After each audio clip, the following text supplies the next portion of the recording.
Greetings everybody, Shiv here. Okay, so today we're going to be taking a look at the Flame On deck. This is a deck that I've been playing for about 10 days. It's been going through a lot of permutations, a lot of mutations, a lot of teching, just to be able to deal with the NA ladder. I've had a few people playing it on the EU and they're loving it. Okay, so the idea of the deck is kind of similar to a lot of other decks you're seeing out there, but it does it a slightly different way. The moment people saw Flamewaker, they're like, oh my god, Flamewaker, I can do so many things. Yes, you fucking can. So, what ended up happening is people started experimenting. I saw a lot of very combo-centric decks. I saw ones using knife jugglers and things of that nature, and it felt like they were trying too hard in one area or another, and there were synergies across multiple different things, and unfortunately, I kind of felt like having too many fronts where you had synergies took away from your possible power. So I opted to do away with a lot of that shit, incorporate shit we already know works, and kind of come up with a really nice mid-range tempo solution here. Now this is tempo, but it can also play extremely aggressive. We burn the shit out of hunters with this deck. I'm not even kidding. Face Hunter, I beat the shit out of you before you ever fucking get near my death. Alright? True story.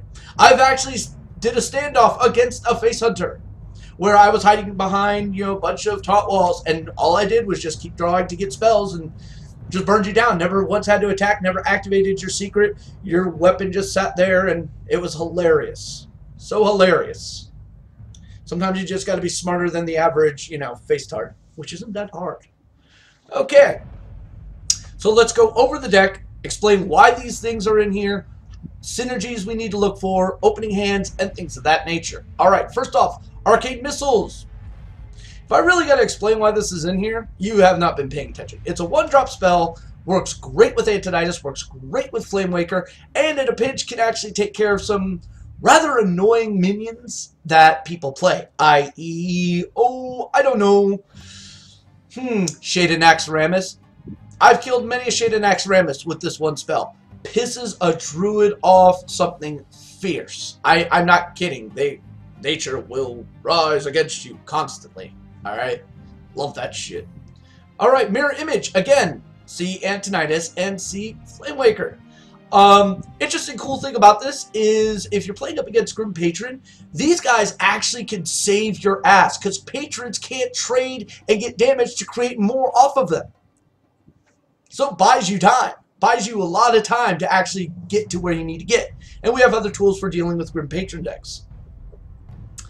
Clockwork Gnome. Okay, so it's a 2/1. Easy to kill. Sure, but it gives you a spare part, which is a 1-mana spell. You kind of get the idea that we're trying to exploit the shit out of something here? Yeah, we are. Alright. Mana Worm. We're mages. Why the fuck would we not run Mana Worm? Ideally, Mana Worm followed up by an Unstable Portal. Great combination. If need be, Mana Worm followed up by a Flame Cannon. Also works. Speaking of, Flame Cannon. Shaded Naxxramas, other Flamewakers, pretty much there's a myriad of minions you really don't want to deal with that Flame Cannon really does work nicely on. And if you do it right, you can almost always guide where it's going to go. I like the spell. I think it's probably one of the more powerful spells out there. The RNG, though, does make it a little haphazard, so you kind of have to think before you use it. Yes, I know, thinking, oh my god, this is not your Hunter deck. Okay, Frostbolt, we're mages. I really shouldn't have to explain this to you. It's a great tempo tool. It's a great removal. If they've got a weapon, hey, look, I lock you down for a turn. You get the point. All right. Unstable Portal, because RNG happens, and god damn it, this deck exploits the shit out of that already. So might as well add a little more. I've gotten some really great impactful minions in this deck, and then I've gotten some really shit-tacular minions, alright? Sometimes it sucks. If you get this in your opening hand, and you have the coin, and you have no other play, go ahead, play it. I mean, you're kind of hoping to get a 3-drop, because it'll come out for free. But even if you get something that's not a 3-drop, like maybe it's a little bit more expensive, then the next turn you're probably going to be able to play it anyway. So cool. Alright. And it's just pure value. It's pure value. Alright, Mad Scientist, because we're running Mirror Entity, no other reason. This is probably going to be like the biggest target that's going to get silenced, and that's fine. Let them silence this. That means they won't have silences for the Flamewaker. And we're okay with that. We really are. Arcane Intellect. We're only running one. Now, you'll see a lot of these Mage decks out there that are running like double Arcane Intellect or running Sorcerer's Apprentice, and basically a very similar build to this. The problem is you're wasting so much to get that value, and you're almost never going to get that great synergy value you're hoping for. And yeah, so unless you're planning on playing your Sorcerer's Apprentice out there fucking naked, it's pretty much going to die. So I found that most of the time it was insta-dead, because people adapt very quickly. So that got right out of there. And because of that, having more than one Arcane Intellect kind of felt a little shitty, so I opted to get rid of it and just have one. It opened up some more spaces, which we used. Mirror Entities, already covered why that's there, because, you know, hey, taking their fucking minions and making them fight against it is fucking hilarious. Flamewaker, this is probably one of the key cards of the deck, for obvious reasons. Coin and turn 3 and any one-drop spell is a nightmare for anybody here, alright? Ideally, what you want to do is go turn 3, Flamewaker, coin, mirror image. What this does is it will give you 4 little flings from the Flamewaker, probably clear something his, and it gives you a defensive board that they're not going to easily be able to trade into the Flamewaker. This means your next turn, unless they've got a spell, it's going to get even more value. And that's kind of the point of what we're doing here. Now, I'm going to warn you right now, Flamewaker is a very dangerous card to play up against Priest, because Priest have this thing called Cabal Shadow Priest. I hate that damn thing. Alright? They'll steal this all day long. So if you get the spare part that gives you plus attack, you put it on this motherfucker. Oh, no ifs, ands, or buts about it. Alright? You put it on there so they can't steal it. Alright, Fireball, because we are mages, and, well, you haven't realized this deck is about doing damage. Lots of burst damage throughout different areas here, okay? Makes perfect sense. Mechanical Yeti, solid body. When it dies, gives us a 1-drop spell. So, made perfect fucking sense to me. Azure Drake, card draw, 4/4 body, empowers our spells. Yes. Many times, turn 6, I'm playing Azure Drake. If I've got a Flamewaker on the board, and I got Arcane Missiles in my hand, you know I'm going to be playing it. You know this. Luatheb! Alright, so I've had people ask me, why is Luatheb in this deck? It makes absolutely no sense. You're wrong. This deck can be very, very aggressive and can punish a lot of decks, like Paladin, like Druid, like a lot of things. So, in the case of Paladin, as they're going into turn 8, that's the turn that they generally want to recover. And the way that they normally do this is with Lay on Hands. Well, you throw this down going into their 8, guess what? They can't do that. That means it gives you another opportunity to finish them off. And also, if you've got a mirror image down, their only play is pretty much Tyrion, which, yeah, you'll get it too and just fuck them over. Yes, I've set that up many a times. Against Druids, it stops the combo. Against Rogues, it can really cause havoc for them. Really, a lot of havoc. So, yeah, that's why that's there. It works very nicely. Now we get down to Flame Strike. Why is Flame Strike here? This, the hell. Okay, one of the weak points of this deck is fucking Zoo. I'm not even gonna lie. Zoo can run rickshaw all over this goddamn deck. I've yet to figure out why, to be honest, but I have been able to stabilize in many games, but then lose it at the back end because I just couldn't clear his board. You know, Flamewaker is really good for clearing lots of little shit here and there, but Zoo can just outpopulate the board. So the Flame Strike's there as a get the hell out of my way. And then I kind of discovered that it worked great against other decks too. Most notably, Grim Patron, which we've never had an issue with this deck. Mostly because we burned the shit out of Grim Patron before it ever had a chance to get off the ground. Not to mention Mirror Image really fucks with them.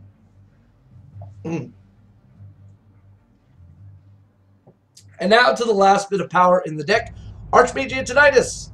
Because, you know, we have a lot of low-cost spells that are going to give us a lot of fireballs.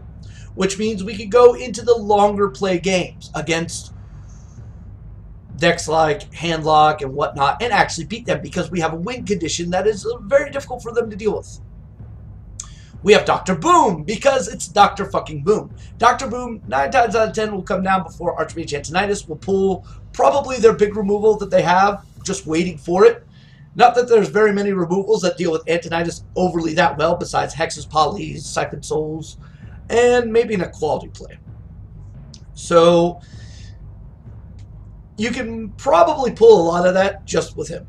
And it's Dr. Boom. He's just broken as fuck. Might as well have him in here. So that's the deck. Now, ideally, what we're going to be looking for an opening hand. Alright, this is something I get asked.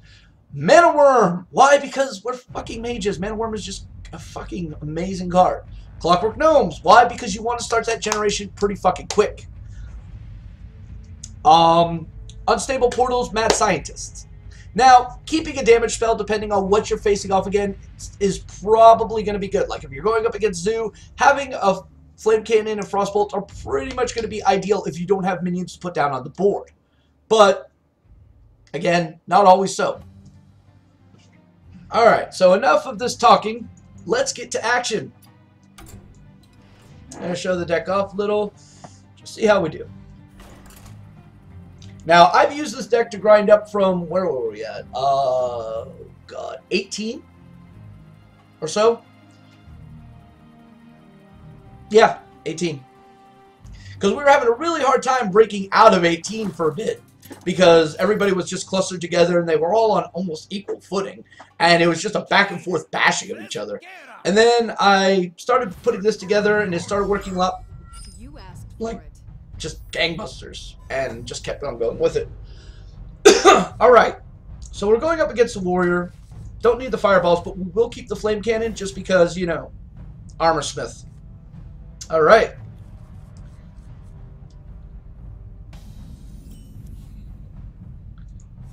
So he's going to play the skill axe because, you know, logic.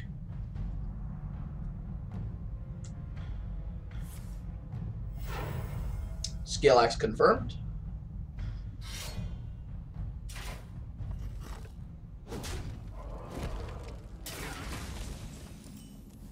All right. We'll go ahead and put that down there.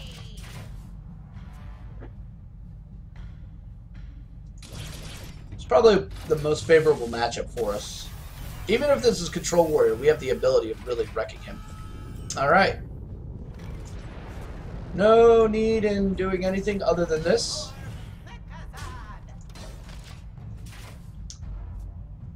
He's probably going to play Acolyte of Pain. It's like I'm psychic.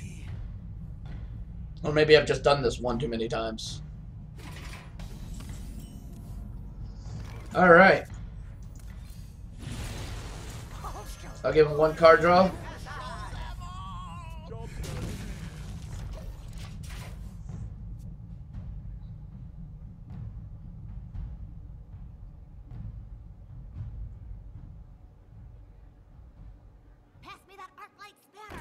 Very nice.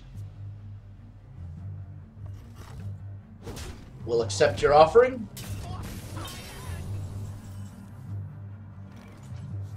Alright. Let's see what we get.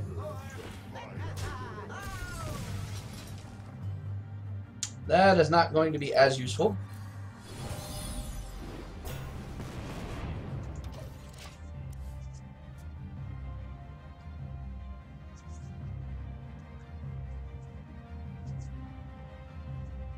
So he needs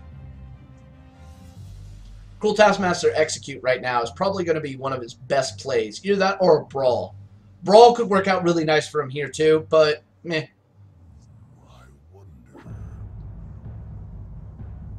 If he plays a minion, he's not going to be a happy camper. Alright? That's fine.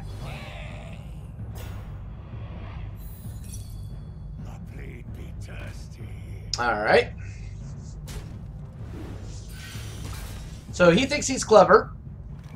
And he might be, actually.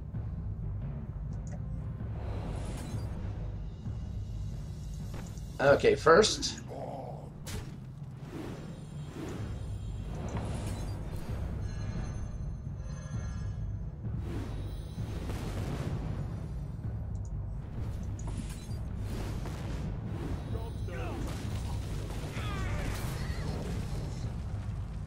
Unfortunately, I'm just only slightly smarter.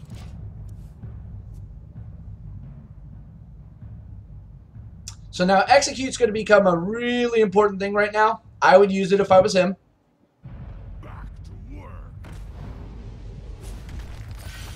Alright, Death Spite. Death Spite's another great tool. Alright. So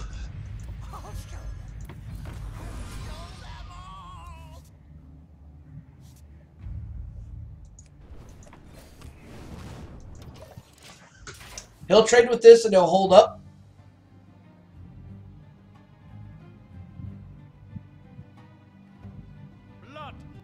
Mm-hmm.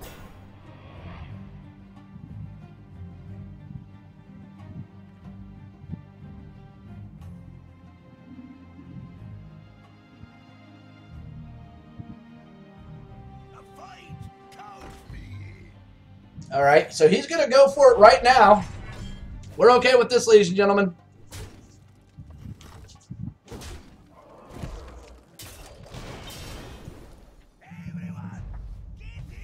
Alright.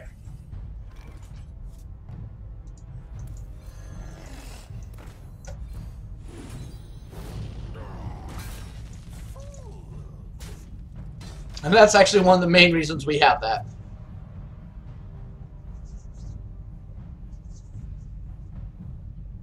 Right? So he's going to take out the 2-3.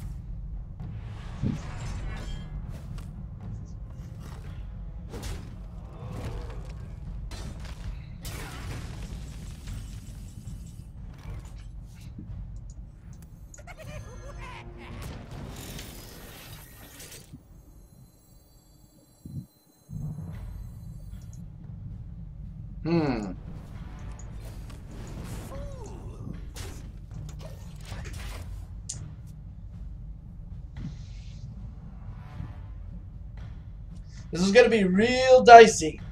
Very, very dicey. Right? Execute play.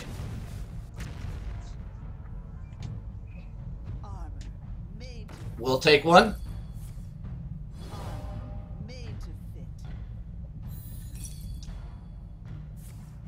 In a rage. Rampage. Nope. Alright. Execute.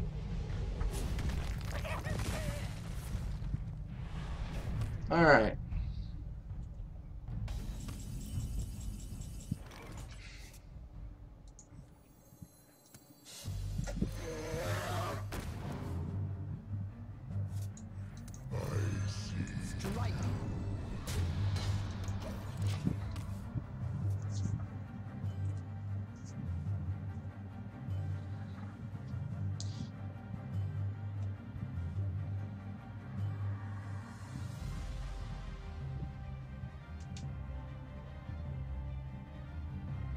So he's going to go for some sort. Yep.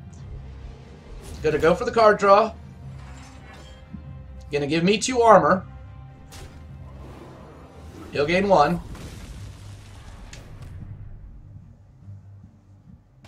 Alright. Okay. So we have 7 plus 4 is 11. That's 12. Yeah, we got lethal.